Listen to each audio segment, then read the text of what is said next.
de ce jour, dimanche 29 décembre 2019. Permettez-moi de vous présenter mes meilleurs vœux pour la nouvelle année 2020. Que cette nouvelle année vous apporte succès et réussite dans vos projets, mieux que nous vaincrons la fatalité de ce pouvoir dit de la rupture.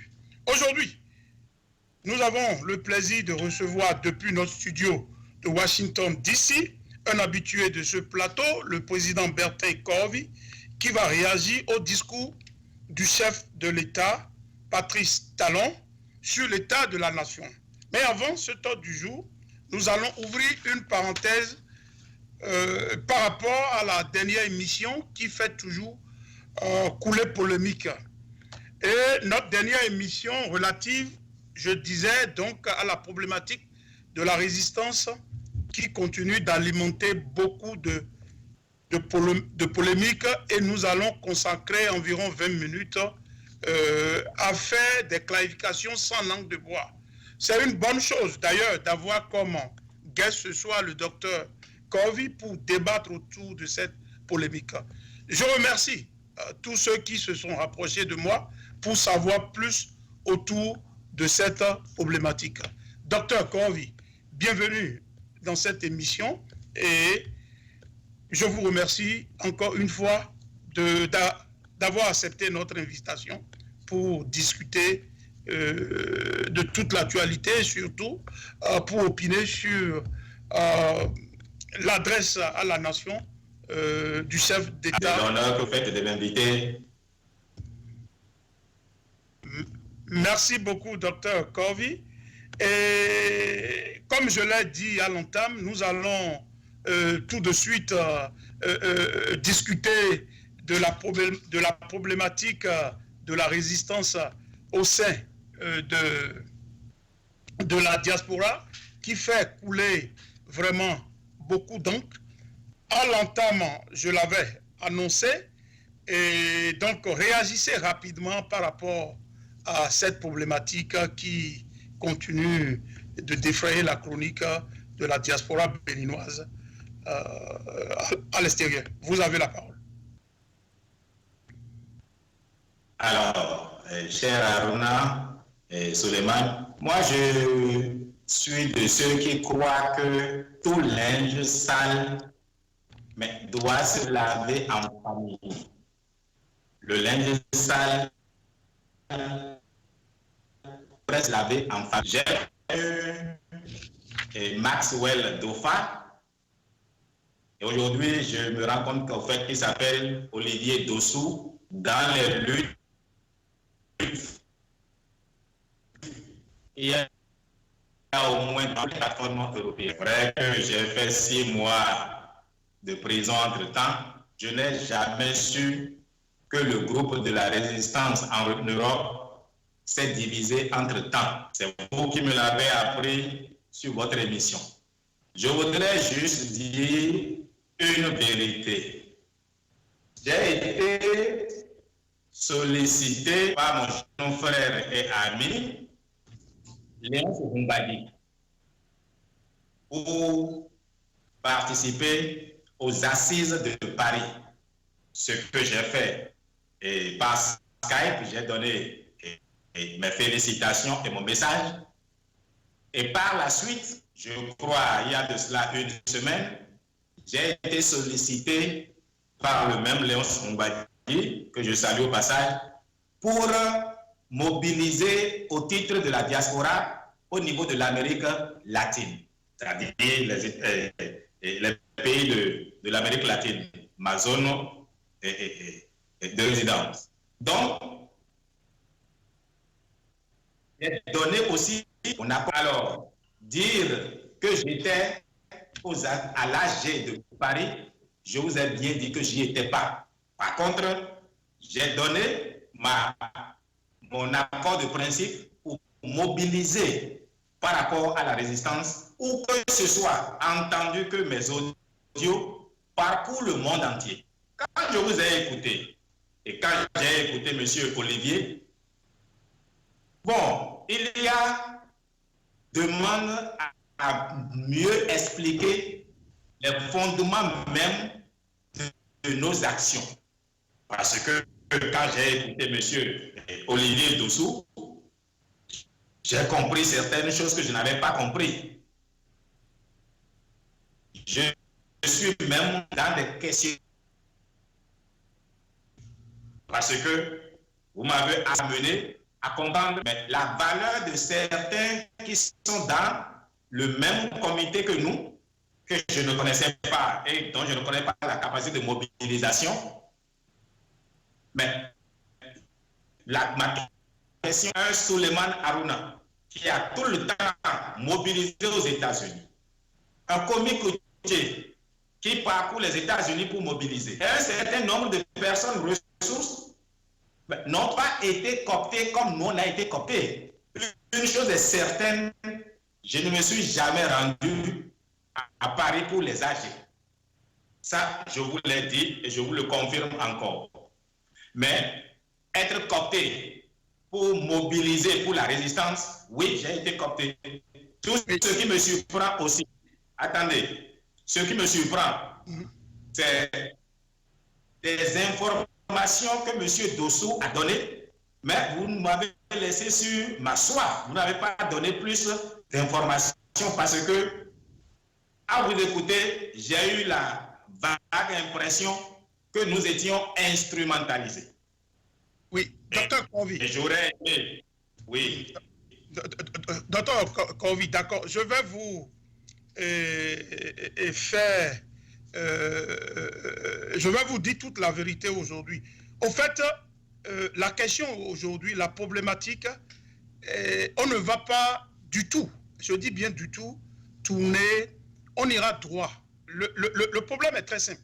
Et je demande à ce que, j'espère que monsieur l'ambassadeur Zomaou est en train d'écouter, de nous écouter, et tous ces internautes et tous les membres de tous les forums de la diaspora. Voici le problème. Le problème, c'est clair. Et je vois. Le problème, on n'a jamais parlé des assises du 23 novembre.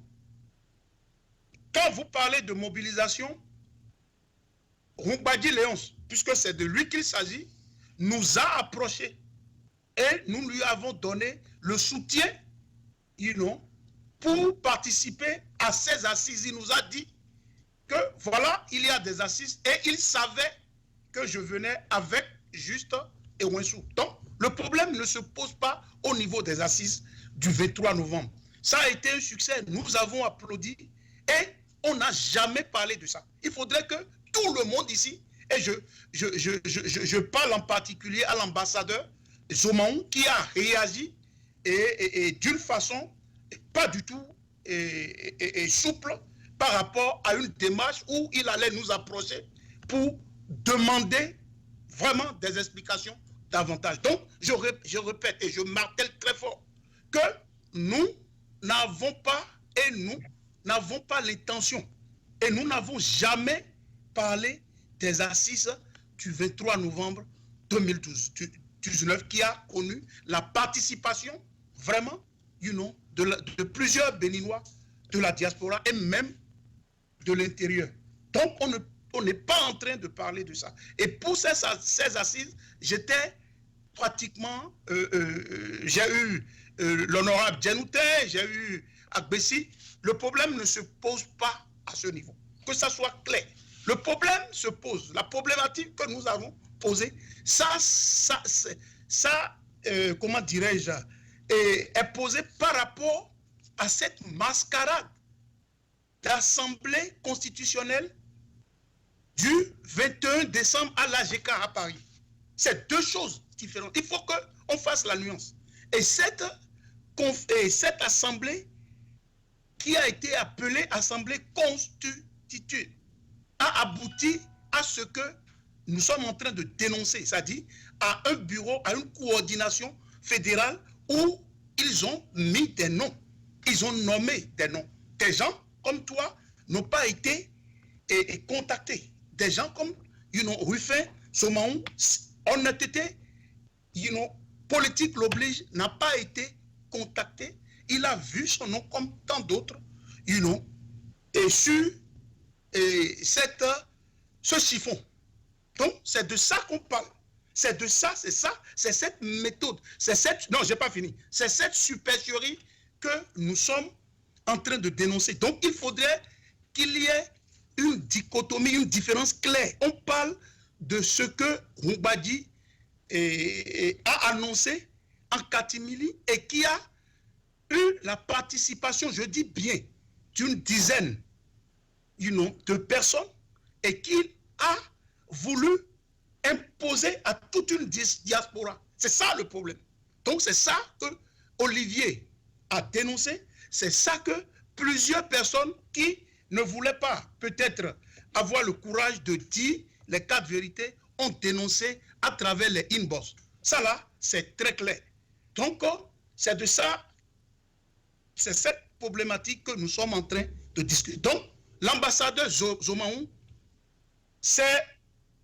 a réagi à travers les assises du 23 novembre. Non, je ne suis pas très sûr qu'il a vraiment écouté cette émission. On ne parle pas de ça. Si on parle de mobilisation, mais on fait la mobilisation tous les jours. On ne parle pas de ça. Cette mobilisation, j'ai été approché aussi aux États-Unis pour organiser les assises du 23 novembre qui devaient réunir les opposants, les leaders de la résistance, toutes catégories confondues. Il ne s'agissait pas d'une assemblée générale, il ne s'agissait pas d'une assemblée constitutive. Point barre. Donc, je vous laisse réagir par rapport à ça avant de...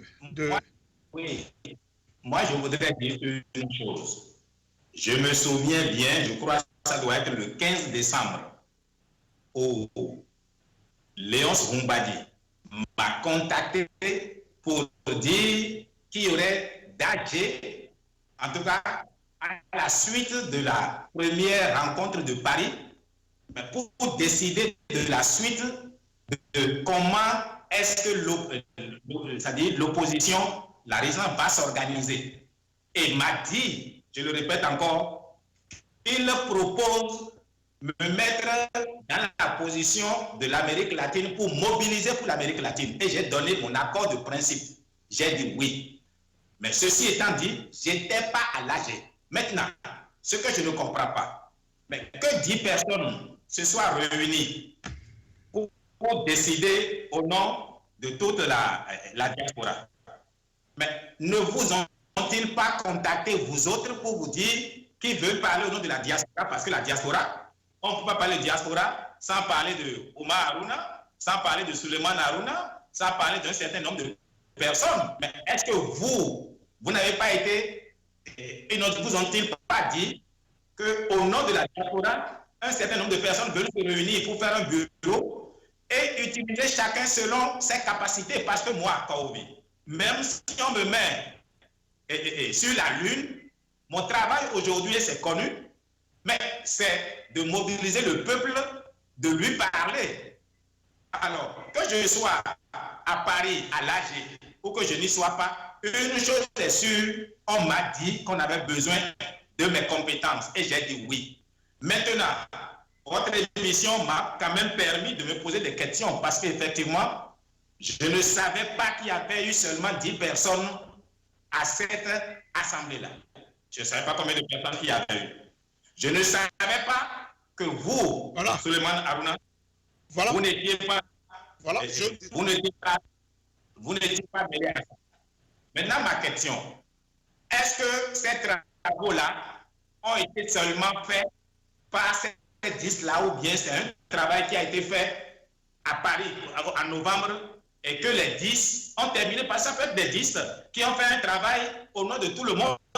Mon problème est, je souhaite que nous restions dans l'unité.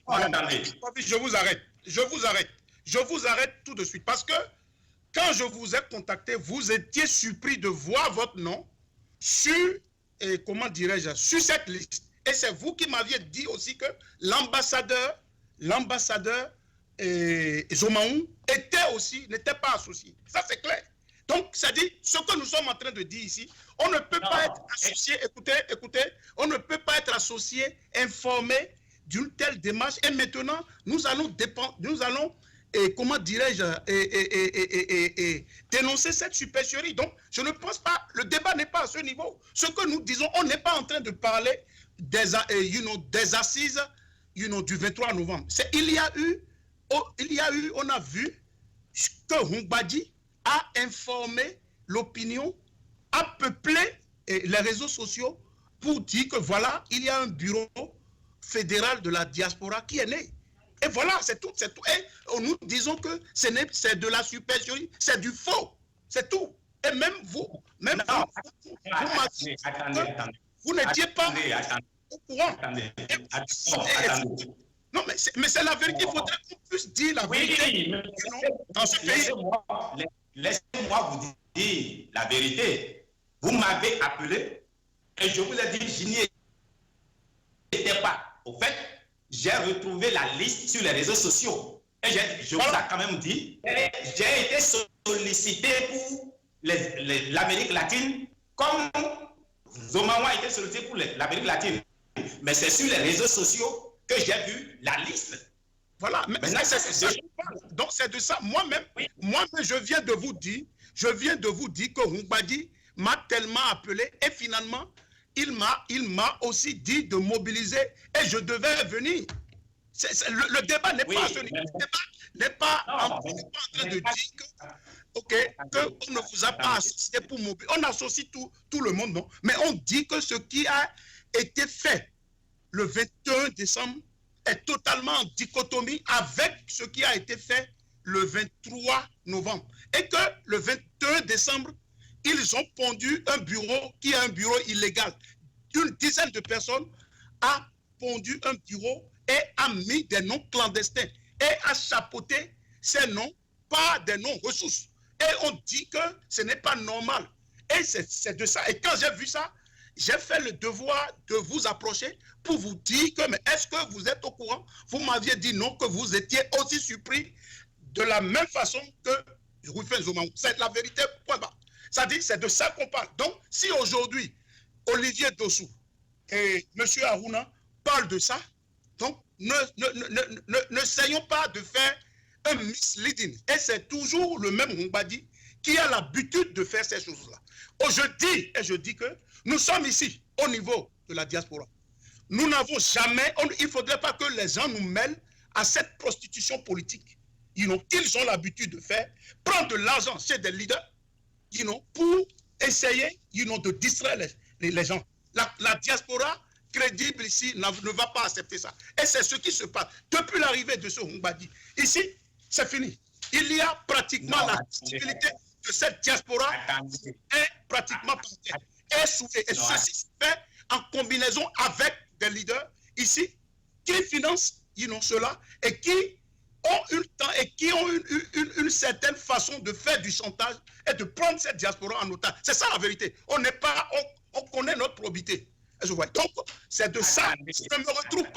Je ne me retrouve pas que, comment dirais-je, Humbadi soit porte-parole d'une diaspora. La crédibilité n'existe pas. Ce n'est pas au nom de la résistance qu'il faut cacher du faux. Ce n'est pas au nom de la résistance qu'il faut, comment dirais-je, soutenir des gens qui sont du faux et qui font du faux. Ça ne va pas passer. Et c'est pour ça que ceux qui me connaissent. La vérité doit être dite.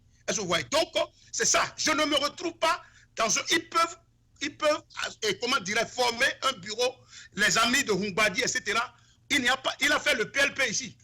Quelqu'un a dit quelque chose, il a fait le Peugeot. Mais quand aujourd'hui on mélange la diaspora, on fait, comment dirais-je, du flou, on fait du faux et on veut formaliser ce faux-là. Je dis que ça ne va pas passer. Et on pense que c'est déjà un emploi.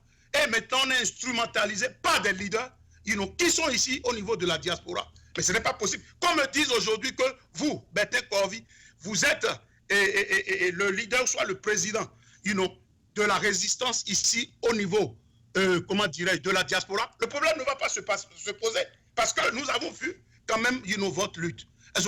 Nous avons vu votre lutte. Donc, quand on me dit que Tchénoutin va incarner peut-être cette résistance, on peut accepter. Mais ne nous dites pas que, comment dirais-je, Humbadi sera porte-parole, d'une diaspora, alors que le même Humbadi n'est pas crédible. Disons-nous la vérité, ce n'est pas au nom de la résistance que nous allons couvrir la supercherie. Il y a du faux en nos seins. Et il faut une salubrité. C'est ça la vérité. C'est pour ça que cette diaspora piétine Bablussi. C'est pour ça que les calculs ne prennent pas sur les vrais résistants. C'est ça la question. Et c'est ça que je connais votre probité. Il faut le dire. Il ne faut pas parce qu'ils vous caressent ou ils ont mis votre nom et pour, au fait, détruire, si vous voulez, votre honneur et votre ascendant. Vous ne savez pas? C'est ce qui se passe. C'est une instrumentalisation. Regardez là où on vous a mis. Mais dites-nous, mais ça c'est la vérité. C'est de la supercherie. Maintenant, aujourd'hui, au lieu de présenter leur excuse à la diaspora, on va maintenant faire un misleading et on dit que Olivier Tossou et M. Aruna parlent des assises du 23 novembre, alors que c'est faux. On parle de cette mascarade d'une dizaine de personnes qui, ça c'est la pratique de Humbadi. Qui ne connaît pas Humbadi? Est-ce que, d'où lui sort, il sait comment il est arrivé ici pour prétendre être porte-parole, d'une résistance au niveau de la diaspora? Et parce qu'il est aidé, financé par certains leaders ici. Mais disons-nous la vérité. Moi, je n'ai pas les mains liées et je ne ferai pas langue de bois. Ce n'est pas au nom d'une certaine synergie de la diaspora qu'il faut couvrir du faux. Parce que nous pouvons vous regarder droit dans les yeux. On n'a pas les mains liées. Pas du tout ça. On n'a pas fait. On ne fait pas de la supercherie. On ne fait pas de la prostitution politique. On ne manipule pas comme Humbadi a l'habitude de le faire. Depuis qu'il est ici, il a vraiment décapité, déstabilisé cette diaspora. Et il fait du loup. Il fait du loup, du plagiat. Et on envoie des choses n'importe comment. Allez voir, sur le truc. Il avait parlé de dons au nom de cette résistance. Maintenant, il change, pour écrire autre chose. Quelles sont ces bêtises-là? Donc, moi, je vais dire et je vais affronter tous ces imposteurs qui sont dans nous. Docteur Kovi, vous avez la parole. Parce qu'il faut le dire. Parce que ça défraie la chronique. Il faut le dire. Et c'est ce message que je passe, comment dirais-je,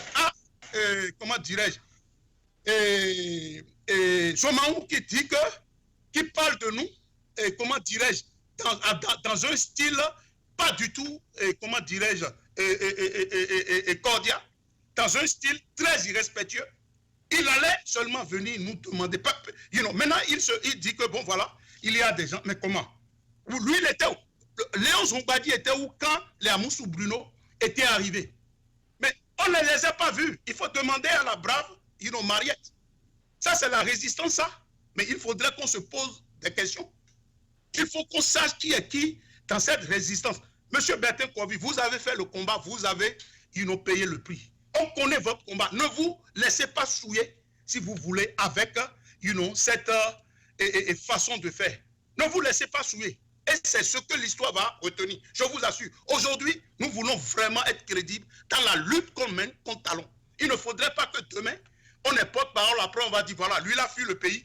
Et comment dirais-je, avec, il doit, il a escroqué, il a fait ça. Donc, on refuse cela. Ici, dans la diaspora, on travaille. Ceux qui sont ici, c'est 27 ans, c'est 10 ans, c'est 5 ans. Nous avons fait la lutte dans la pluie, devant les ambassades. Donc, M. Olivier a raison de revendiquer ça. Parce qu'il y a un parcours. Aujourd'hui, vous avez un parcours comparativement à beaucoup de leaders, docteur Kovi. Vous avez fait le sacrifice ultime. C'est ça, c'est de ça qu'il s'agit. Il ne faudrait pas que des morpions viennent vous souhaiter. C'est de ça qu'il s'agit. On ne dit pas que... Mais on sera... J'ai entendu que des gens ont dit que c'est parce que Olivier Tossou est comment dirais-je, est frustré. Mais il sera frustré de quoi? Mais la personne a commencé. Elle fait des débats de qualité avec une certaine intégrité. Comparez M. Tossou, par exemple, à M. Humbadi. Quelle crédibilité il y a au niveau de Humbadi? Disons les choses par les noms. Et là, je vais nommer. Et comme je vous l'ai dit, la fois passée, je vous ai dit que s'il ne cesse pas, je vais nommer. Et ça fait le numéro 2. Le numéro 3, débat, je vais nommer le leader qui est derrière Humbadi. D'accord? Vous avez la parole. Vous savez, vous avez le don de vous fâcher pour peu de choses. Quand vous m'aviez appelé pour demander si j'étais au courant, je vous ai dit que c'est sur les réseaux sociaux que j'ai vu la distribution du bureau. Sur les réseaux sociaux que j'ai vu qui est présidente, qui est porte-parole, etc. C'est deux choses différentes. Et vous m'avez fait comprendre ce que vous me dites aujourd'hui, qu'il y a un leader caché derrière. Mais je vous ai dit que ce n'est pas important. On n'a même pas encore un pays. Hein? Nous nous battons pour libérer un pays.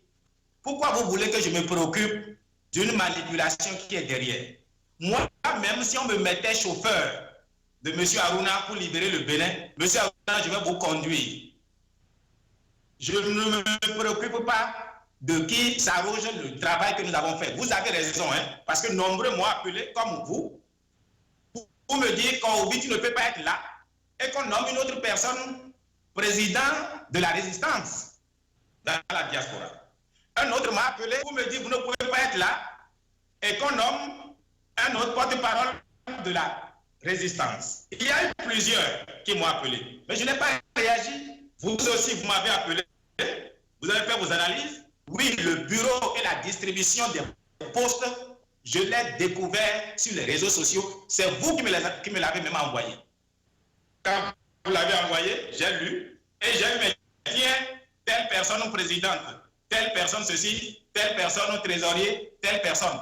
Et ceux que je vais appeler, il y en a que j'ai appelé pour dire, mais tiens, mais toi tu es dans telle position. Mais moi, je n'en ai pas fait un problème parce qu'on n'a pas encore un pays. C'est quand nous aurons un pays là, qu'on peut mener la lutte qu'on mène. Ceci étant dit, je comprends que vous soyez frustrés et je peux comprendre aussi que M. Dossou soit frustré parce que je l'ai connu dans une bataille frontale contre Talon. Durant au moins un an, sur Bénin Diaspora debout, je le lisais, je ne savais même pas qu'il s'appelait Dossou Olivier, je lui connaissais Maxwell Dofa. Je l'ai reconnu à sa voix sur votre émission. Mais ceci étant dit, si nous devons exposer tout le temps nos différences sur des plateaux de télévision, nous n'irons pas loin.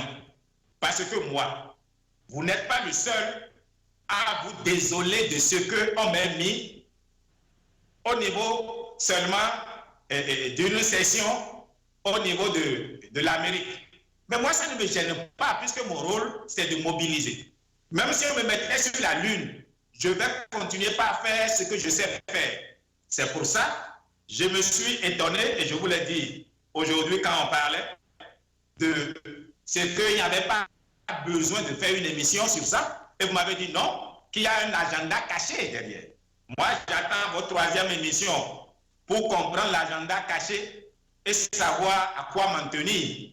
Donc, bref, le bureau, je n'ai pas participé à son élection, j'ai découvert le bureau sur les réseaux sociaux.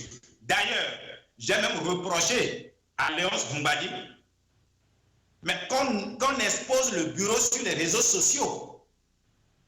Nous sommes dans une lutte devant une dictature. Nous devons apprendre le secret. Mais tout exposer sur les réseaux sociaux n'est pas une bonne chose. Mais si on connaît le porte-parole, mais on peut le corrompre, on peut le menacer. Mais si on connaît la présidente, on peut la menacer, on peut la corrompre. Mais si on connaît d'autres postes, le secrétaire général, on peut le menacer, on peut le corrompre. Donc, j'aurais aimé que ce bureau-là soit non connu du grand public. Ça, c'est la réalité. Autre chose, je n'ai pas participé à l'élection du bureau. Je l'ai découvert sur les réseaux sociaux. Mais ceci étant dit, j'ai bien été informé qu'on me mettrait sur la mobilisation sur l'Amérique latine. Et c'est deux choses différentes. Parce que vous ne faites pas la nuance entre participer à l'élection du bureau et, comme m'a dit, qu'on me mettrait à l'Amérique latine. Et dans ma situation aujourd'hui, je ne peux pas faire plus que ça. Mais vous n'êtes pas le seul à vous offusquer de ce qu'on nous mette à ce rôle-là. Mais est-ce que le Bénin existe déjà pour qu'on soit à se battre de positionnement? Moi, si demain, nous libérons le Bénin et que les Béninois disent que Corby n'a participé à rien, il n'y a pas de problème. J'irai me coucher chez moi dans mon village. Si les Béninois estiment que l'économie fondamentale n'est pas utile, il n'y a pas de problème. Mais dans tout ce que vous avez dit, il y a une part de vérité qu'il ne faut pas se cacher.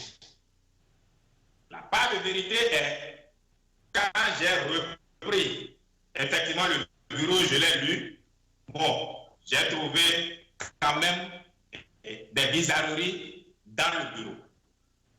Je prends un jeune qui m'a toujours dit qu'il est le frère de Haruna, un certain Ahmed Touré ou bien Ahmed, je ne sais pas. Oui, c'est mon petit frère. J'ai été surpris de voir lui son nom, alors que je sais bien qu'il n'est pas plus capable de mobiliser plus que Omar. Si on veut mobiliser aux États-Unis, Omar Haruna peut mobiliser plus que Ahmed Touré. Mais Moussoulman peut mobiliser plus. Et il y a d'autres que je connais aux États-Unis qui peuvent mobiliser plus. Autre chose qui m'est préoccupé maintenant, c'est mon frère et ami Komi Kouché, qui parcourt les États-Unis à mobiliser les Béninois. Mais pourquoi n'a-t-on pas mis son nom au moins pour nous aider à mobiliser aussi? C'est-à-dire, une chose est certaine, oui, le bureau est un peu léger. En tout cas, pour quelqu'un que je peux faire, j'estime qu'on aurait pu associer d'autres plus représentants que ceux qu'on a. Mais ceci étant dit, oui, peut-être que c'est un bureau. Docteur Kovi, je vous suis et vous avez raison, mais il y a une problématique, c'est que même si aujourd'hui, moi, je voyais mon nom dans ce bureau, je vais combattre ça, parce que cela n'a pas été fait dans les règles de l'art. La diaspora vaut plus que ça. La diaspora n'est pas seulement en France ou aux États-Unis. Les gens ne vont pas nous prendre au sérieux. C'est ça le problème. C'est pour ça qu'on n'a pas attaqué les assises du 23 novembre. Ce qui a été fait par Mbadi est illégal. C'est cette pratique. Il fait la même chose. Est-ce que vous voyez? Il fait la même chose. C'est ça, et nous, on ne veut pas qu'il vienne vraiment contaminer le dernier bastion de la résistance qui est la diaspora. C'est ça le problème. Et il n'est pas de la diaspora. Il est un pseudo ou soit un exilé. Mais c'est ça la réalité. C'est-à-dire, au lieu de prendre conscience de ça, on s'agite. Mais c'est ça, ça ne peut pas marcher. On s'agite et parce que des leaders sont derrière ça pour l'instrumentaliser. C'est tout ce qu'il connaît. Et je vois comment il survit ici. Toute la question, elle est là.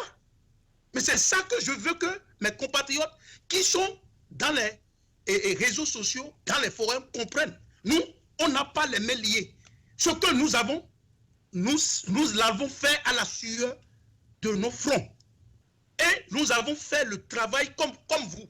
Vous êtes allés en prison. Et ce n'est pas n'importe quelle prison. Vous vous êtes fait sans une cuillère en or dorée dans la bouche. Et c'est ça là que les Béninois, respectent en vous, docteur Korovi, sans compter l'intellect, que des gens qui sont des opportunistes, comment vous appelez ça, des profito-situationnistes, mais que ces gens-là ne peuvent pas, mais ces gens-là ne peuvent pas vous impacter, docteur Korovi. Vous avez une dignité, je vous assure. C'est ça. Mais pourquoi aujourd'hui, comment dirais-je, cette résistance marche? Vous pensez que ça marche à cause de ces pseudo-leaders? Non, ça marche parce que vous regardez, et comment dirais-je, la stratégie des audios. Mais personne ne vous finance dans ça. Vous vous êtes fait. Est-ce que vous voyez? Quand nous, on a marché au niveau de l'ambassade, nous sommes financés. Je l'ai fait avec ma famille, mes enfants. Vous avez vu les audios. Mais quand j'étais à New York, mais j'étais dans la pluie avec des compatriotes. Mais on a mouillé le maillot. Et bien avant ça, on n'a pas entendu ça. Depuis l'avènement de la conférence, on a fait la prison. J'ai fait la même prison au PLM avec Togbadia. Donc c'est une question de parcours. Et quand Olivier Tossou parle, pour dire qu'il a initié le site, ils étaient là depuis des années, mais qui l'a fait? Donc, et qui fait les cafés politiques de qualité? Toute la question elle est là. Donc, si nous voulons faire quelque chose, faisons-le dans les règles de l'art. C'est tout moi, mon truc. Ne venons pas faire des choses à moitié. Vous avez vu là où, comment dirais la résistance a failli. Quelqu'un a dit la fois passée, me disait, mais si, je suis sûr que si Dr Corvey était au pays, ou soit il était même à côté du Nigeria, mais cette affaire va vibrer. Parce qu'on voit votre courage. On ne voit pas de là à peu près. Et on ne peut pas dire que Dr Corvey passe de leader en leader pour prendre de l'argent. C'est faux. On ne peut pas le dire pour M. Aruna. Si c'était ça le cas, j'allais être ministre depuis. Donc, ce n'est pas ça le problème. Est-ce que vous voyez? Oh, Dieu merci, le bon Dieu nous a donné ça. Toute la question, elle est là. Donc, c'est ce que nous disons, Dr Corvey, honnêtement, laissons la politique, à part. C'est une question de vie, c'est une question de crédibilité, c'est une question de génération. Léon Mbadi est en train de desservir la politique au Bénin et au niveau de la diaspora avec, si vous voulez, des leaders qui le financent. Toute la question, elle est là. Et je vous ai dit, parce que quand on est politicien aussi, on n'épuise pas toutes les réserves. Aujourd'hui, je vous ai nommé la personne qui est la gangrène, le cancer, j'allais même dire, de cette diaspora. Et qui a fait ce bon flafla du Bénin et il veut l'amener ici au niveau de la diaspora. Nous disons non. C'est pour ça que nous avons eu le courage. Parce que nous n'avons pas les mains liées de dénoncer ce Mbadi et en même temps déjà de dénoncer ce leader, soit ces leaders qui le financent. Aujourd'hui, mais il demandait même à Fatoumata Djibril cela, si il les a contactés. Non, il a pris seulement ces noms-là pour se faire une publicité. Et quand il va savoir que les gens vont voir ces noms-là, il va se faire de l'importance. Et cela, il sera en position d'escroquer plus. C'est ça le problème. Et là, la télécommande qui est derrière ça va maintenant venir formaliser ça. Est-ce que vous voyez? Et dit qu'il est pratiquement la personne, à qui on va rendre compte. C'est-à-dire qu'il aura une obligation, de résultat, vis-à-vis de cette personne qui instrumentalise Mbadi parce que Mbadi a besoin d'argent pour suivre. Toute la question est là. Je le dis face off. Est-ce que vous voyez? Donc, Dr Corvey, ce que nous faisons, ce que nous sommes en train, l'exercice à laquelle nous sommes en train de se livrer, c'est quoi? C'est pour montrer aux Béninois qu'il y a des Béninois, on peut corrompre tout le monde, il y a des Béninois qui ont des principes, il y a des Béninois qui ne sont pas dans le faux. Il y a des Béninois qui, vous pensez que peut-être ils sont à la solde de quelqu'un. C'est faux. C'est faux. Est-ce que vous voyez? On n'a pas les mains liées. C'est pour ça qu'on fait ce que nous sommes en train de faire. C'est pour ça que ce plateau de télévision, nous donnons ça aux plus souffrants. Nous donnons ça aux vrais patriotes de la République que vous êtes. Vous vous êtes sacrifiés pour ce pays. Donc ne laissons pas des ouistiti politiques venir nous souiller.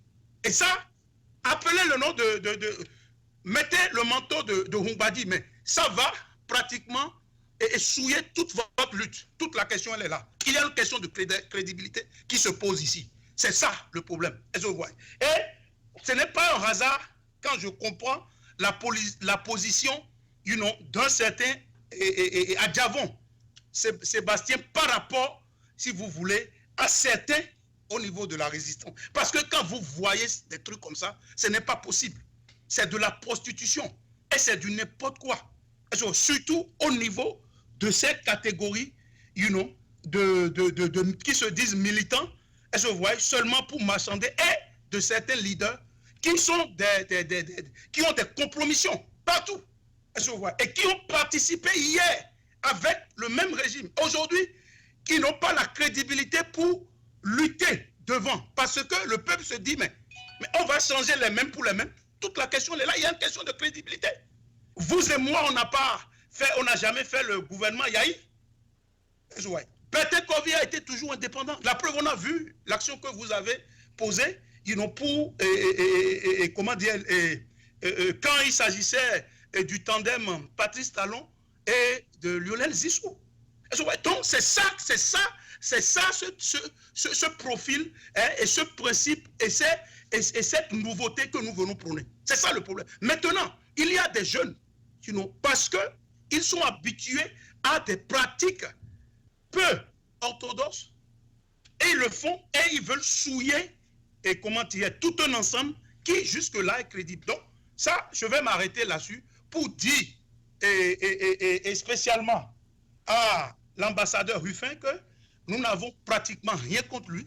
Au contraire, nous avons été très admirateurs de ce brillant intellectuel au niveau de l'Asie. Le problème pour nous, ce n'est pas vraiment d'aller contre une certaine mobilisation de la diaspora en Asie, pas du tout. Le problème pour nous, ce n'est pas que M. Ruffin, au même titre que M. Dr Kovi, viennent incarner la résistance au niveau de la diaspora. Mais nous disons que cela n'a pas été fait dans les règles de l'art. Cela a été fait à d'autres fins. Cela a été fait tout simplement parce qu'on veut vraiment instrumentaliser la diaspora. On veut vraiment monnayer à monnaie de singe cette diaspora et faire du chantage. Bon voilà, c'est tout ce qui se passe. Et puisqu'il y a des gens qui doivent suivre et qui ont l'habitude de ces pratiques et qui doivent suivre parce qu'ils sont à l'extérieur, ils sont obligés de prendre de l'argent. Et maintenant, ils veulent foutre toute la masse, dans ce bourrin pratiquement nul. Donc, et nous refusons ça. Nous refusons ça. Et ils continuent maintenant de faire misleading pour dire aux gens et instrumentaliser des jeunes au niveau des forums pour leur dire que, mais voilà, M. Aruna, M. Dossou, continuent de dire, s'opposer, aux assises du 23. C'est faux. M. Kovi, c'est bon qu'on vous ait mobilisé pour la mobilisation parce qu'on n'est pas en train de dire ça. Il m'a convoqué, il m'a aussi appelé au même titre que vous. Est-ce que vous voyez? Et l'honorable Tchénoutin peut vous dire. Est-ce que vous voyez? Donc, c'est clair. Donc, je devais être à Paris. Mais j'ai eu un handicap de la dernière minute où je ne pouvais pas. Donc, c'est clair. Sur les assises là, nous, il n'y a pas match. Nous sommes 100%, nous soutenons ça. La diaspora est arrivée et ça a été un succès. Point barre. Mais ce que nous disons, nous dénonçons jusqu'à la dernière rigueur ce pseudo et cette assemblée constitutive qui a abouti, si vous voulez, à un bureau bancal, à un bureau pratiquement intoxiqué, à un bureau vraiment, c'est pas squelette, etc. Et vous pensez que cela représente la diaspora? Non, Dr Kovi, vous êtes quelqu'un de principe, vous avez la rigueur, vous avez la probité intellectuelle. Ce qui a été fait, c'est faux. Il faudrait qu'on puisse dénoncer cela. Ce n'est pas qu'on est contre quelqu'un. C'est pour ça que nous avons lancé la lettre. Mais puisqu'ils ne veulent pas comprendre, on était obligé vraiment de dire la vérité et de les nommer. Ça, c'est pratiquement du 100% Houbadi. Je m'arrête ici. Alors, moi, je vous remercie de vous préoccuper de la carrière politique. Je vous remercie de vous préoccuper de ma valorisation pour tout ce que j'ai fait.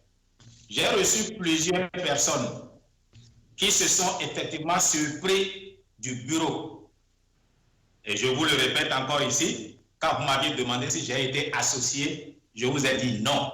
C'est sur les réseaux sociaux que j'ai vu le bureau. Quel a été le critère pour le président ou bien la présidente, j'en sais rien. Quel a été le critère pour comment on appelle, le porte-parole, je n'en sais rien non plus.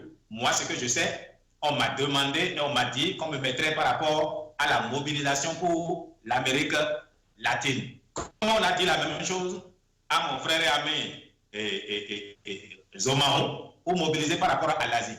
Et je vous ai aussi dit ceci, qu'il n'était pas utile de faire des problèmes pour si peu. Mais je ne dirai pas tout ce que vous m'avez révélé aujourd'hui. Si ce que vous m'avez révélé est vrai, je peux comprendre votre colère. Mais moi, un homme politique et un rassembleur, je ne vais pas révéler ce que vous m'avez révélé. Je dois juste dire que même en vous remerciant de tout ce que vous m'avez fait comprendre, je déplore qu'on ait eu le besoin de s'exposer aux yeux du monde par rapport à une division. Il faut avouer, c'est vrai, qu'il est quand même un peu surprenant. Je ne sais pas les critères qui ont décidé du porte-parole, c'est-à-dire de l'élection du porte-parole de la diaspora, j'estime, sans me mentir moi-même, que Léonce n'a pas cette carrure-là encore. Merci. Faut pas se rencontrer de... Merci beaucoup. Il y a un passé qu'il faut pour ça. Il y a un carnet d'adresse qu'il faut pour ça. Il y a, c'est-à-dire, une notoriété qu'il faut pour ça. Mais à imaginer que, imaginons un instant qu'il n'y ait pas eu de candidat à ce poste-là, ou bien il n'y a pas eu de disponibilité. Ils ont fait avec peut-être ce qu'ils avaient à leur disposition. Parce que, porte-parole de la diaspora, mais ça doit rencontrer le Premier ministre de la France. Ça doit pouvoir rencontrer le président de la France. Ça doit pouvoir rencontrer les ambassadeurs au nom de la diaspora, etc. C'est-à-dire, c'est un poste éminemment stratégique qui demande de la diplomatie, mais qui demande, c'est-à-dire un certain nombre de prérequis. Je n'insulte pas Léonce Bombardier, pour que j'aime bien. Et chaque fois quand il appelle, je décroche. Mais moi, je verrai, moi, comment il s'appelle, Guénantin, l'honorable, par exemple, dans ce rôle. Pourquoi pas? Il a été député. Il a, c'est-à-dire, bon, mais maintenant, le critère, il faut savoir le critère de distribution des postes. C'est pour ça que vous m'avez appelé en privé. Mais je vous ai dit. Justement, c'est cette même cachée derrière. C'est cette même cachée derrière. Je n'ai pas été mêlé au bureau. J'ai vu ça moi-même sur les réseaux sociaux. La présidente, qui est assez belle et qui a un large sourire que j'aime regarder, Doris Bossou-Daro. Je ne la connais pas.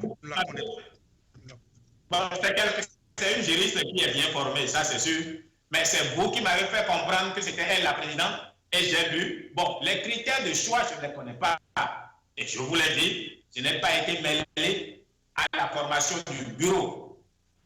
Par contre, m'appeler pour me dire qu'on allait me mettre sur l'Amérique latine, oui.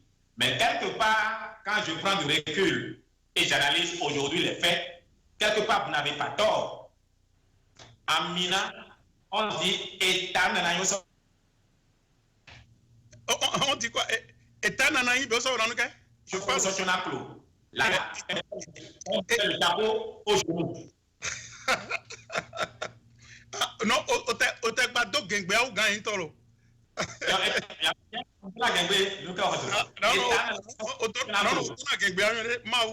Est passé, après Gengbe passé. Gengbe filtré, checké.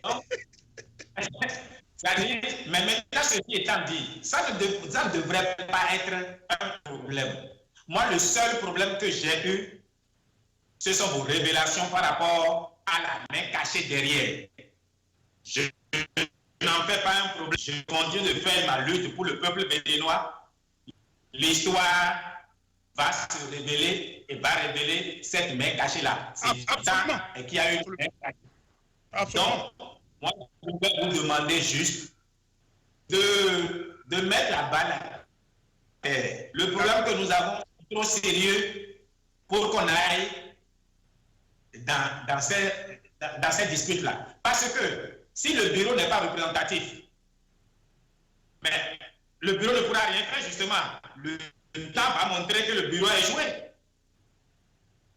Non, mais on doit reprendre tout ça. Si nous voulons faire vraiment de cette structure de la diaspora en termes de résistance, c'est pour ça que nous alertons. Il faudrait que maintenant, puisque l'alerte a été dite, et puisque aujourd'hui même, ces mêmes protagonistes de cette affaire disent qu'ils iront faire de la pédagogie pour expliquer pourquoi tout le monde n'a pas été alerté, n'a pas été contacté. Vous voyez? Et qu'est-ce qu'on refuse au gouvernement Talon? C'est ça le problème. C'est-à-dire qu'il faudrait qu'on puisse être dans une position crédible pour taper sur la... Vous avez dit que vous voyez que je m'énerve ou soit je réagis pour de peu parce que, Dr Covid, je n'ai pas les mains liées, je suis propre. Vous voyez? Donc, et c'est ça qui irrite. Comprenez? Est-ce que vous voyez? Donc, c'est un peu gênant, quoi. Toute la question, elle est là. Donc, ce que moi, je dis, au lieu de faire les choses comme ça, regardez, le même Humbadi, vous allez beaucoup, je ne voulais plus parler, il a créé le Peugeot, il a créé le PLP. Avant ça, il était avec, comment dirais-je, Yahi Poni, Lionel Zissou, après, comment dirais-je, après Adjavon. Mais ce n'est pas sérieux. Les modèles, les jeunes ne peuvent pas le voir comme modèle. C'est ce qu'on dit, on n'est pas contre lui, c'est pas bien. C'est-à-dire qu'il faut qu'on change. Si on veut nous prendre au sérieux, voyez ce que vous faites. Vous représentez un exemple, un impact, j'allais dire, pour la génération. Regardez plusieurs langues, vous parlez. Hein? Regardez votre théorie, tout ce que vous dites. Hein? Quand on parle de tel... Mais c'est un exemple, ça. On n'a pas besoin d'être riche pour faire ça. Mais c'est une probité. Je ne vous jette pas des fleurs. Je vous vois. Donc, mais c'est une vérité. C'est de ça qu'il s'agit, docteur Corvi. Et il faudrait des gens comme nous pour le leur dire. Parce que si vous avez dit quelque chose, que c'est vrai, que voilà, le linge sale se lave en famille. Mais vous savez, à travers ce dicton, à travers cette phraséologie, c'est justement comment les escrocs évoluent. C'est justement au nom de ça qu'ils pensent qu'ils peuvent tout faire. They can get away of everything. Because of that. You see what I'm saying? Donc, c'est ça le problème. Donc, mais nous, on a dit non. Parce qu'on veut voir autrement. Donc, au nom de cela, puisque nous sommes sûrs de ce qu'on dit, donc, ce n'est pas l'idéal, comment dirais-je, la cohésion, la synergie, c'est un idéal qui n'a jamais, au fait, abouti. L'essentiel est qu'on soit sur des principes, d'éthique. Toute la question, elle est là. Donc, au nom de ça, cette supercherie se fait par ses leaders. Toute la question est là. Donc, il faut percer l'accès, il faut avoir le courage de le dire. Et ceux qui peuvent le comprendre vont le comprendre et nous allons faire chemin. En ce sens que vous parlez d'interlocuteurs crédibles, mais il faut reprendre tout ça. Il faut reprendre cela dans une vraie structure, et bien. Il faut engager toute la diaspora de l'Allemagne, la diaspora de la Belgique, la diaspora des États-Unis, la diaspora, comment dirais-je,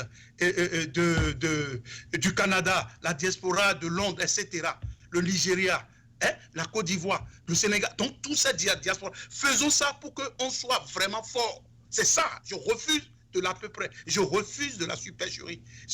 Donc, on veut faire de la forme pour imposer. Donc, Dr Corvi, nous avons beaucoup et discuter de cet aspect. Et je pense que ce n'était pas la thématique de ce jour.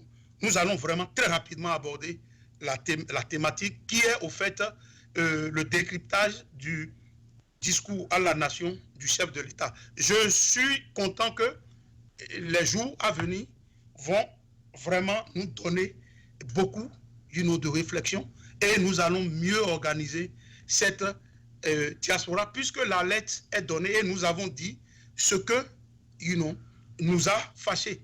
Nous avons dénoncé, si vous voulez, cette démarche unilatérale. Et nous ne l'avons pas gardée. Donc, si cela peut faire que les acteurs, que nous tous nous sommes, on peut revenir sur de nouvelles bases, pourquoi pas? Et je pense que nous allons le faire. Mais nous disons non, et non d'office à ce qui s'est passé. Et nous disons non que Léonce Humbadi soit le porte-parole, de cette diaspora. On ne se retrouve pas. Qu'est-ce qu'il est? Il est exilé. Depuis quand lui il est arrivé au niveau de la diaspora pour se prétendre? Non, c'est pas possible. Ce n'est pas possible. Non, ça ne va pas se passer. Tout le monde, mais pas lui, c'est pas possible. C'est pas possible. Non. Oh. Il n'y a pas une crédibilité là. C'est clair. Docteur Corvi, nous allons passer honnêtement à l'ordre du jour. Oui, non, avant de passer à l'ordre du jour.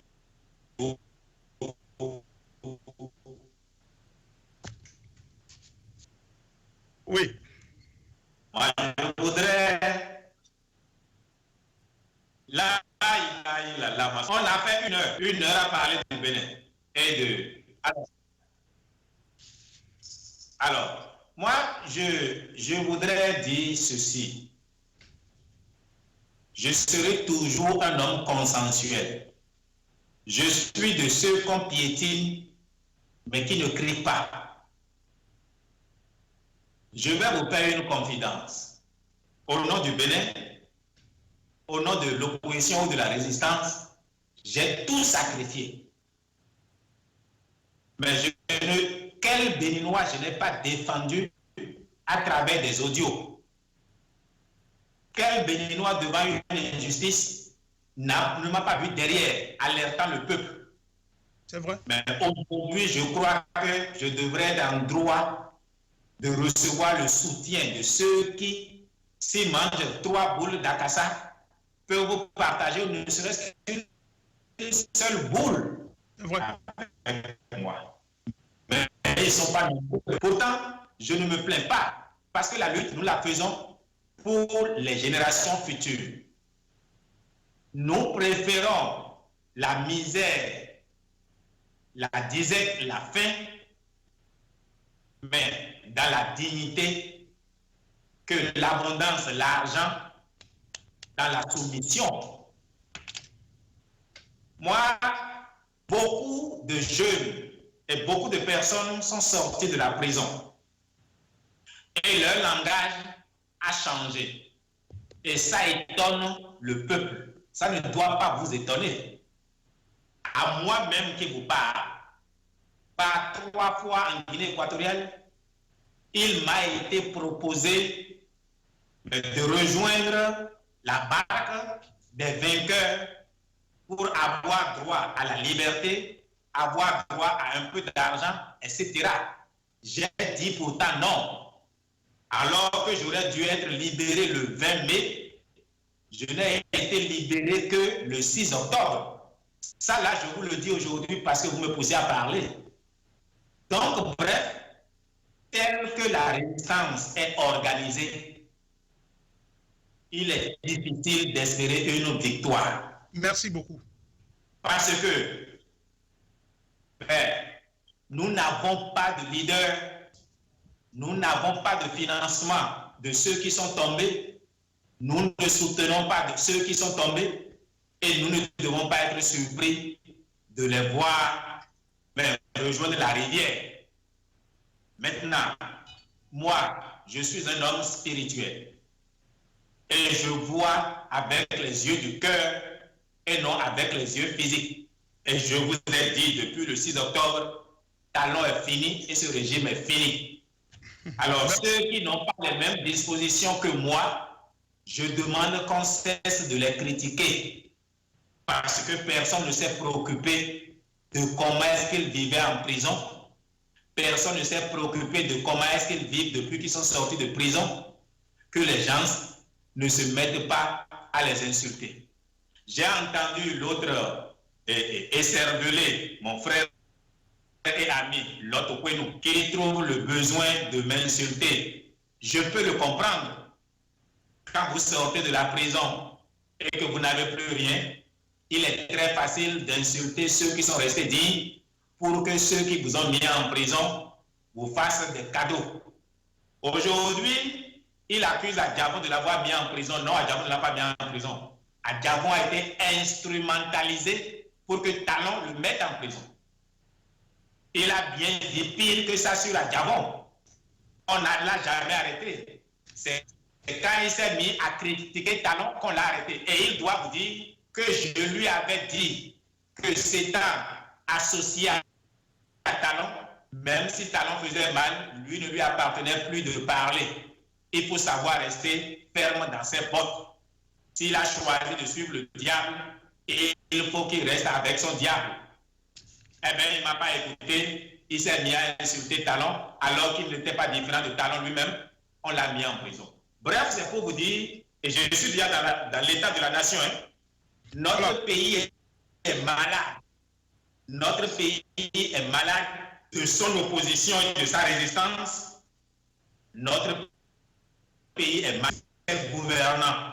C'est nous tous qui sommes comptables du drame béninois.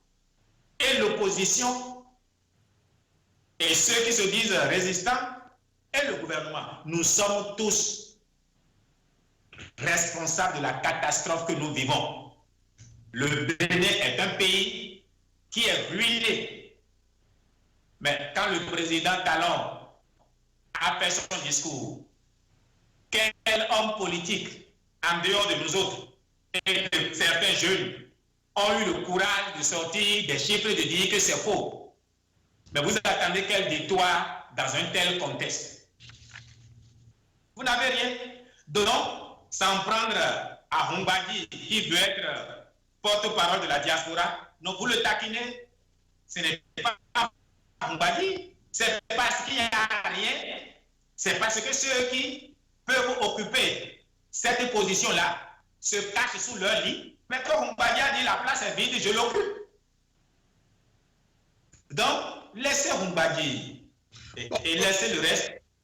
Si vous m'aviez écouté, ce débat n'aurait même pas été fait sur le banc public. Mais je suis content que vous l'ayez amené quand même sur le banc public parce que ça a permis que Olivier Dossou me fasse réfléchir. Et on peut ne pas aimer comment Olivier Dossou a parlé, mais il a le mérite d'avoir dit ce que nous chuchotons. Cette résistance-là va à la catastrophe. On peut ne pas aimer Olivier Dossou, qu'il ait dit de cette façon. Mais vous et moi, je vous l'ai toujours dit, entre nous deux, que tel que nous fonctionnons, oui, nous n'irons nulle part. J'ai même été gentil en disant que ce n'est pas la phraséologie qui va nous donner la victoire. Alors, ça fait déjà un mois que je ne parle plus réellement. Mais comme les populations m'appellent, et les civils et des militaires, pour dire, président, si toi tu te tais, c'est que le peuple sera désespéré. Bon, je fais le travail au minimum. Voilà. Merci beaucoup, docteur Corvi. Et nous allons très rapidement, je vais demander à la régie technique de nous accorder quelques minutes pour qu'on passe tout de suite. Docteur Corvi, le président Talon a soutenu devant ses parlementaires une augmentation flatteuse sur les résultats de son action. En 53 minutes, le chef de l'État a cité 1001 réalisations qui font de son régime le champion des prouesses. Secteur par secteur, Patrice Talon a fourni des chiffres clés qui nous plongent dans les meilleurs du meilleur des mondes possibles. Tout comme Candide, dans ce discours, Patrice Talon prouvait admirablement dans ce meilleur des mondes possibles qu'est le Bénin sous la rupture, que son PAG est le meilleur des programmes d'action que le Bénin a jamais connu depuis l'indépendance. Et l'agriculture, notamment le coton, la meilleure des baronnes possibles dans ce nouveau pays, métamorphosé en 3 ans seulement, où tout va pour le mieux dans ce meilleur des mondes qu'est le Bénin, rupture, selon Patrice Talon. Rapidement, Dr Corvi, votre réaction très rapidement parce que nous allons passer au pays fait les points importants de cette adresse à la nation. Réagissez rapidement à ce décor que je viens de planter. Vous avez la parole. Alors, si vous appelez les Béninois, ils vous diront tous qu'ils sont affamés, qu'ils n'ont même pas pu acheter des jouets pour leurs enfants. Eh bien, aujourd'hui au CNHU, ça meurt comme des rats à qui on a servi de la nourriture empoisonnée. Bref, le meilleur état de la nation se mesure à la situation des populations. Écoutez les réseaux sociaux, écoutez nos populations. Non, le président Talon a fait économie. Ça a été un one-man show, une auto-célébration. Tout ce qui a été dit est faux. Le président n'a pas dit de combien il a endetté le Bénin, ruinant l'avenir même de vos spermatozoïdes qui ne sont pas encore fécondés. Oui, parce qu'il faut bien payer cette dette-là. Et les routes dont on parle, ce sont des routes au triple du prix normal. La surfacturation sur ces chantiers-là est énorme. Nous les avions dénoncés depuis 2017. Mieux, le coton. Voilà. On dit on a Docteur Corvi, c'est pratiquement le point de mire de ce décryptage. Docteur Corvi, le Bénin fait savoir, le président est devenu premier producteur du coton en Afrique avec près de 700 000 tonnes en 2019. L'évocation de ce record a ému le ministre de l'Agriculture, surpris par les caméras en train de passer un coup de mouchoir au visage. À la fin de la cérémonie, Gaston Donsou, oui, c'est-à-dire le ministre, va justifier ses larmes en ce sens. J'ai eu une émotion dans la salle parce que le chef ne nous a jamais félicités. Et pour une fois, il a dit des mots élogieux, surprenants. Ma question, docteur Corvi, est une expression des réseaux sociaux. Quand on ne sait plus quoi dire, on dit ou on écrit « Alors, ma question, elle est bien et bien Votre réaction, car le Bénin est devenu champion africain du coton selon Patrice Talon. Vous avez la parole. Alors, je vais commencer par le ministre Dossou-Ouei, qui s'est fendu en pleurs. Et je vais vous prendre l'exemple de l'hyène et les animaux. Les animaux se réunissent et décident de nommer l'hyène roi de la forêt. Et l'hyène se met à pleurer. Et on lui dit, mais pourquoi tu pleures? Et il dit, mais non, c'est mentir royalement qu'il est en train de le faire pleurer. En réalité, Dossou-Ouei sait bien que le président Talon ne disait pas la vérité. Donc, il a pleuré parce qu'il s'est dit, mais tiens, si jamais on découvrait cette supercherie, nous sommes foutus. Parce que Dossou-Ouei sait bien que le Bénin n'est pas le premier producteur de coton en Afrique. Le Bénin peut avoir produit plus que le Burkina, je n'en sais rien. Le Bénin peut avoir produit plus que le Mali, je n'en sais rien. Mais comment se fonde-t-il sur le Mali et le Burkina et la Côte d'Ivoire et subitement disent que nous sommes premiers producteurs en Afrique? L'Afrique ne se limite pas à l'UEMOA. C'est à ce niveau-là, c'est-à-dire le président Talon n'a pas bien fait son cours de géographie. L'Afrique, il y a aussi l'Égypte, il y a aussi d'autres pays. Donc non, le Bénin n'est pas devenu premier producteur de coton en Afrique. Maintenant, à imaginer même que le Bénin produit 700 000 tonnes de coton.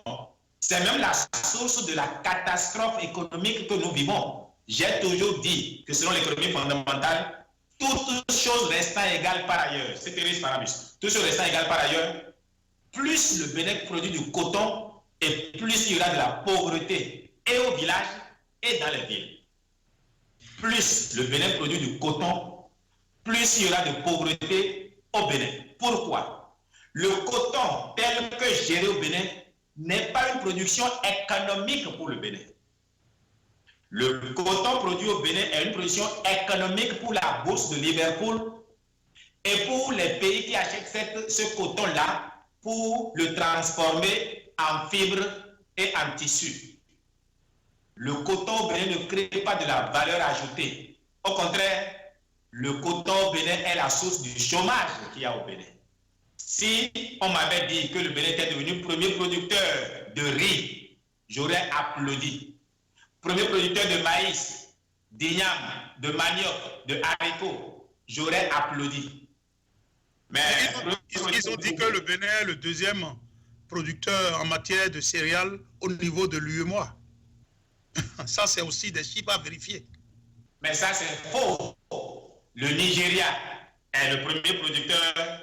La Côte d'Ivoire, ils ont dit l'UEMOA, soit, s'ils ont dit l'UEMOA, tant mieux, ils n'ont pas dit la CEDEAO. Mais maintenant, le deuxième et le premier, le Bénin n'a pas pu produire... Non, le deuxième. Bon, c'est possible, je n'en sais rien. Mais comparaison n'est pas raison. Ce que j'aurais aimé que le président nous dise, c'est de combien le chômage a reculé, de combien le sous-emploi a reculé, de combien, ma foi, le Bénin s'est enrichi. On ne parle pas du pays, du produit intérieur brut du Bénin. On ne dit pas l'incidence de la production du coton sur la vie des populations villageoises, sur l'économie béninoise. Est-ce que vous savez que le coton fait que les intrants coton ne payent pas de douane?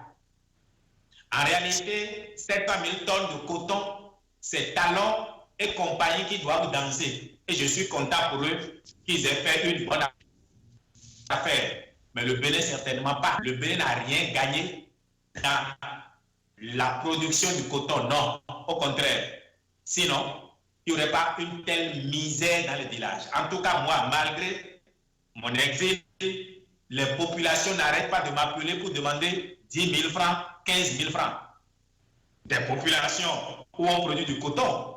s'il y avait une telle richesse dans les villages, nos parents ne seraient pas aussi pauvres. Non.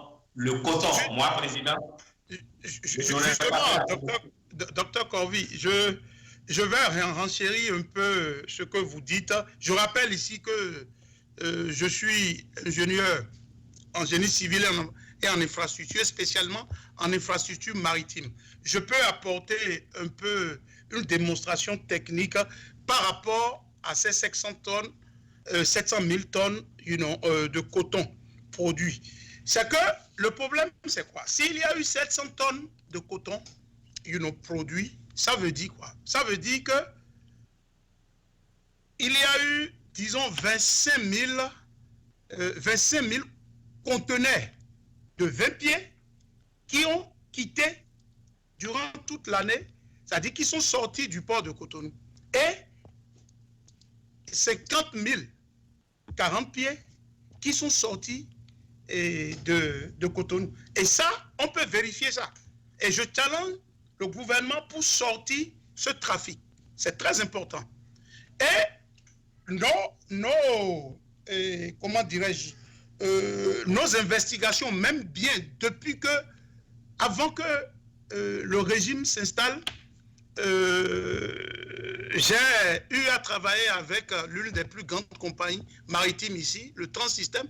On avait proposé d'augmenter la capacité de tonnage du port autonome de Cotonou. Donc, il y a des études, des data, c'est des études qui ont été faites. Mais malheureusement, Bouygues avait pris le marché, c'est-à-dire dans ce sens. Et il y a une étude qui a été faite pour aussi, par rapport au nouveau port qui devait être construit au niveau de Sémé-Craqué. Donc, je voudrais ici dire que la capacité de tonnage du port autonome de Cotonou jusqu'en 2019, jusqu'en 2018, au fait, est entre 300 000 TEU et 500 000. TEU, au fait, c'est, comment dirais-je, c'est ce qu'on appelle en anglais 20, en équivalent, foot. Donc, c'est ça l'unité de mesure du conteneur. Donc, la capacité ne peut pas dépasser 500 000. Et aujourd'hui, mais vous savez que quand on évalue les 700 000, c'est ce qui sort. Et ce qui sort aujourd'hui du Bénin n'est pas seulement le coton.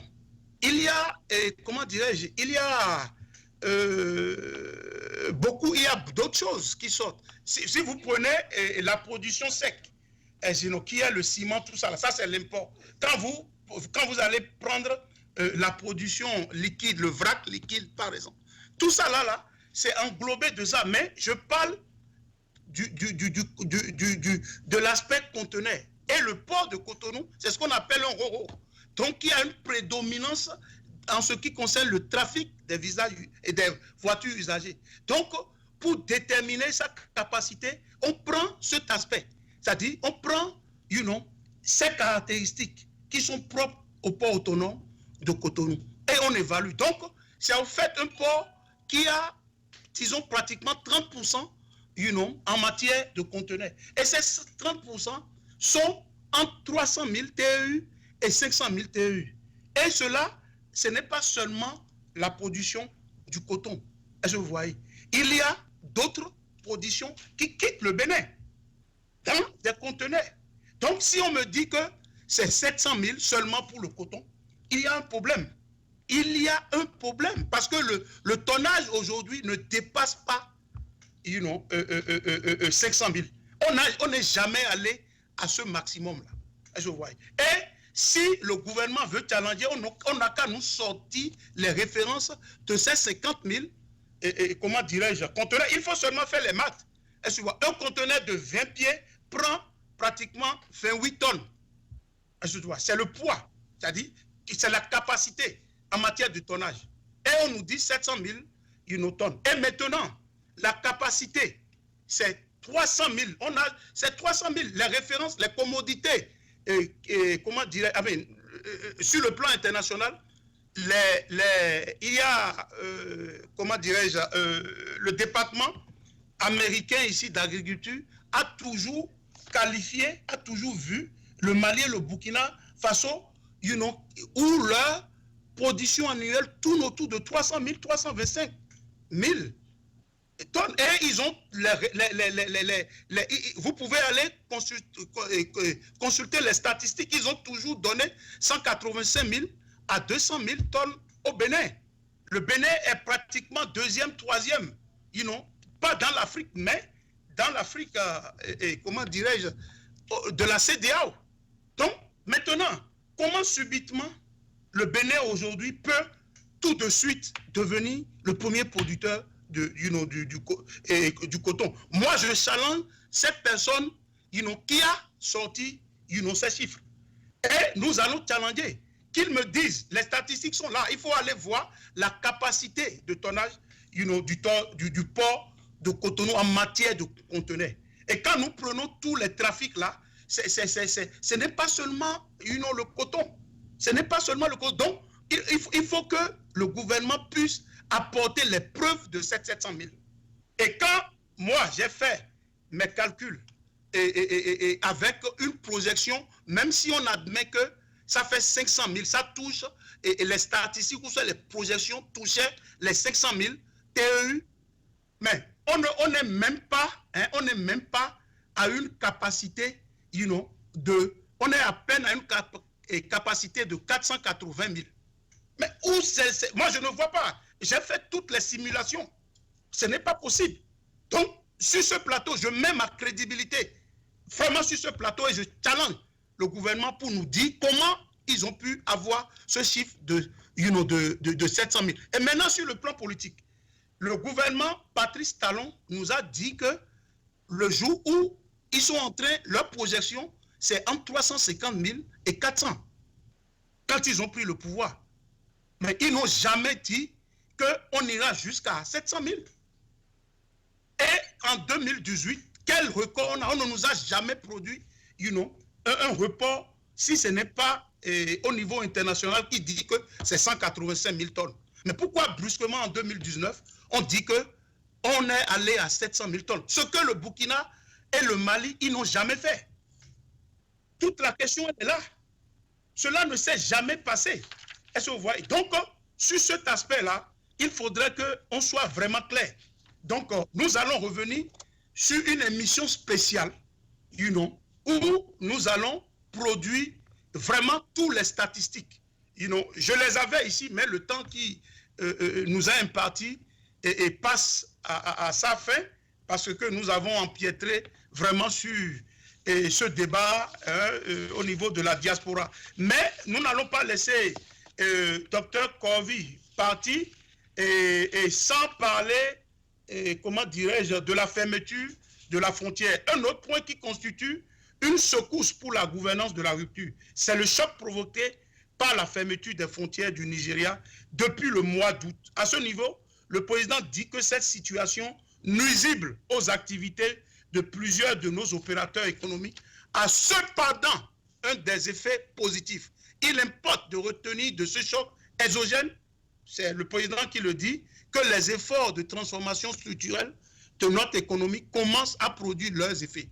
Selon Patrice Talon, convaincu que son pays sait désormais résister à ce genre de situation, réalisme ou naïveté politico-économique, Dr Corvi, car Talon semble faire que l'heure du développement du Bénin, c'est-à-dire, je veux dire, Patrice Talon, il dit que l'heure du développement du Bénin a enfin sonné aux Béninois par la fermeture de cette frontière. Une aberration.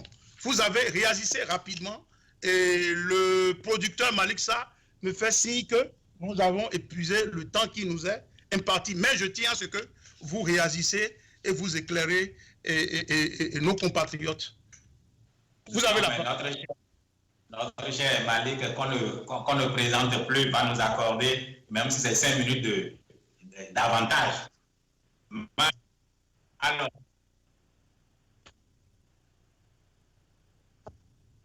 Alors, le problème est celui-ci. Le président Talon, mais est en déphasage avec ce que c'est que l'État. Sinon, à imaginer même que le Bénin se soit adapté à la situation de la fermeture de la frontière nigériane, lui ne dirait pas ça devant les députés. Lui ne dirait pas ça publiquement. Parce qu'il oublie combien nous sommes interdépendants, Bénin et Nigeria. Le Nigeria, c'est 200 millions de consommateurs contre 11 millions au Bénin. Et au Bénin, vous avez environ 6 millions de producteurs. Alors, 6 millions de personnes qui ont environ 45 millions de consommateurs sur 200 millions de population au Nigeria. Parce que quand la production béninoise va à plus de 300 km de la frontière béninoise dans le Nigeria, le transport fait que vous n'avez plus une compétitivité. Donc, au Nigeria, nous n'avons pas 200 millions de consommateurs, nous avons environ 45 millions de consommateurs pour environ 6 millions de producteurs au Bénin. Un président béninois ne devrait pas dire ça. C'est malheureux, c'est dommage, parce que qu'il pose la question aux banques béninoises, qui pour la plupart sont ruinées, qu'il pose la question aux petits commerçants qui faisaient des affaires avec le Nigeria, qui pour la plupart sont ruinés, qu'il pose la question à la filière, comment ça se dit, ananas, qui est ruinée, etc. Nos mamans à Topa, qui sont ruinés. Non, le président Talon ne gère pas le Bénin pour les Béninois, il gère le Bénin pour lui-même. Et il n'a pas tort. Bénin continue de lui donner de l'argent à lui. Comment ça s'appelle? Le coton lui donne l'argent à lui. Le porc lui donne l'argent à lui. Et j'en oublie. Comment voulez-vous qu'il se plaigne? Non. Quand une vache de prairie entend une vache de montagne qui parle de faim, mais elle ne peut pas la comprendre. Talon est en déphasage avec la souffrance des Béninois. Et je voudrais conclure, puisqu'il m'a été donné seulement 5 minutes qui sont vraiment généreux, je voudrais conclure pour rester dans le temps et dire que les Béninois se mettent à prier. Rien n'est impossible à Dieu. Parce que notre pays est ruiné, notre pays va devant des difficultés qui ne disent pas leur nom. 2020 sera une année très, très difficile. Il sera difficile de manger une fois par jour, sinon une fois chaque 2 jours. Je voudrais demander aux populations de commencer par faire de petits jardins pour avoir de gombo, de piments, et de poivre et autres à la maison pour que si la faim sort de la misère, mais la misère soit atténuée. Je voudrais enfin conclure en invitant toute la diaspora. Moi, j'estime que je ne suis plus de la diaspora, je suis pour le moment un apatride. Et quel que soit là où on va m'appeler pour aider le Bénin, quel que soit qui m'appelle, je répondrai présent. Je voudrais appeler Olivier Dossou à la patience. Je voudrais appeler Suleiman Harouna à la patience et lui rappeler que s'il m'avait écouté, ce sujet n'aurait même pas été présenté publiquement. Mais je ne regrette pas qu'il l'ait fait parce qu'aujourd'hui, ça a permis d'aborder nos incapacités dans la lutte. On peut reprocher des choses à ce que Olivier Dossou a dit, mais il y a des vérités qui étaient nécessaires à être entendues. La lutte est mal organisée. Je voudrais enfin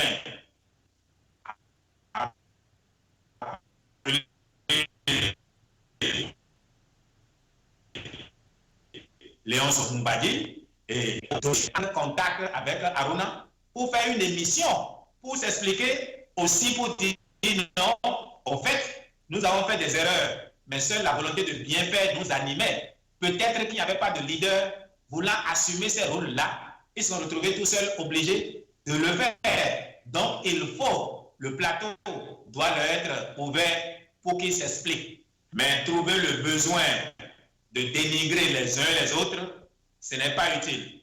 Je crois qu'il ne sert à rien de continuer à s'exposer. M. Aruna a dit ce qu'il voulait dire. Moi, je lui ai dit que je n'étais pas mêlé à la composition du bureau. Et cela, c'est vrai. Mais je n'en suis pas pour autant déçu, ni jaloux. Maintenant, la main invisible qui se cacherait derrière tout ça là, j'attends que M. Aruna le dise publiquement ou bien que cette main-là sorte. Parce que moi, vous me l'avez dit et je vous ai dit, le destin de chacun est dans la main de Dieu. Voilà, je voudrais remercier notre technicien qui nous a permis d'aller au-delà du temps qui nous était imparti et que Dieu accorde à la télévision, à notre télévision, mais des succès pour 2020, que vous ayez assez de sponsors, parce qu'une télévision, ça vit de sponsoring, qui est assez d'annonces, assez d'émissions. Je mettrai cela dans ma prière. Je voudrais enfin conclure en souhaitant bonne et heureuse année au peuple béninois. Je voudrais souhaiter à tous les techniciens dans l'ombre, leur souhaiter bonne et heureuse année, souhaiter à M. Suleiman Aruna de commencer par faire du régime et pour qu'il perde au moins 20 kilos en 2020. Pas de maladie, mais volontairement. Je vous remercie. Merci beaucoup. C'est la fin de cette émission. Je remercie mon invité, Dr Bertin Corvi, sans oublier la collaboration technique de Malik Sall qui a pu rassembler en plus d'une heure les États-Unis et la Bolivie. Quant à moi, on m'appelle Suleiman Aruna Soul to Soul. Je serai ravi de vous voir très nombreux le dimanche prochain à la même heure sur votre plateau privé préféré de télévision, la chaîne des Africains, par les Africains, Tempo Afrique TV. Merci, c'est la fin de cette émission. Merci à notre invité, Dr Corvi, et à la prochaine. Merci.